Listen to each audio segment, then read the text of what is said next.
एक बार एक राजा अपने महल की खिड़की से बाहर का नजारा ले रहा था।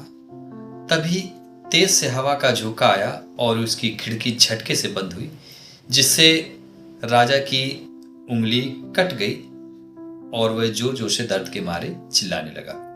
तभी उसका बहुत ही विश्वसनीय मंत्री वहां पर आया और उसने पूछा, क्या हुआ राजन? तो राजा ने कहा कि मेरी उंगली कट गई है। तब मंत्री ने कहा कि अभी राजवैद्य को बुलवाते हैं। लेकिन राजवैद्य को आने में थोड़ा टाइम लगा और इसके बाद राजा जोर जोर से दर्द के मारे करा रहा था।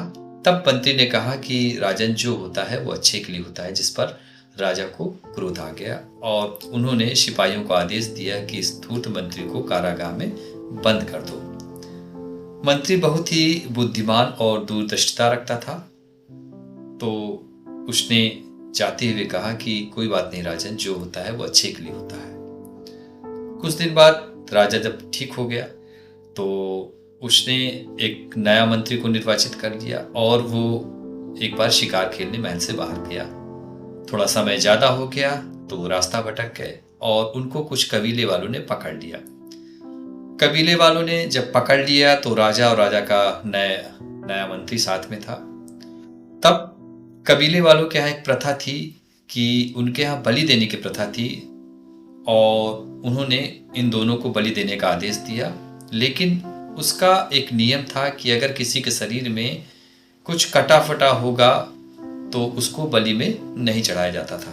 तब जब उन्होंने राजा की उंगली देखी तो देखा कि इसकी उंगली तो कटी हुई है, तो प्रथा के अनुसार उसको बलि में नहीं चढ़ाया जा सकता। तो राजा को तो छोड़ दिया गया, लेकिन उस मंत्री को बलि में चढ़ा दिया गया। और राजा जब वापस अपने महल आया तब उसे अपनी गलती का एहसास हुआ और उन्होंने तुरंत सिपाहियों को आदेश दिया कि उस मंत्री को छोड़ दिया जाए। तब वो मंत्री जब उनके पास आया तो राजा ने उसको गले लगाया और उन्होंने कहा कि आप सही थे, मैं गलत था, और पूरी घटना बताई और उससे क्षमा मांगा कि मुझे क्षमा कर दीजिए, मैंने आपको बंदी बना के कारागाह में डाल दिया।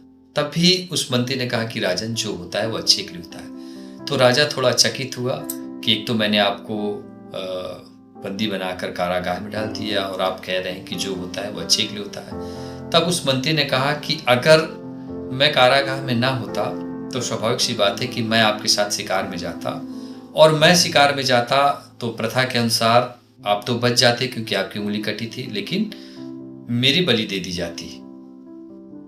तो राजा को समझ में आया कि ईश्वर जो भी करता है वो अच्छा ही करता है। तो इस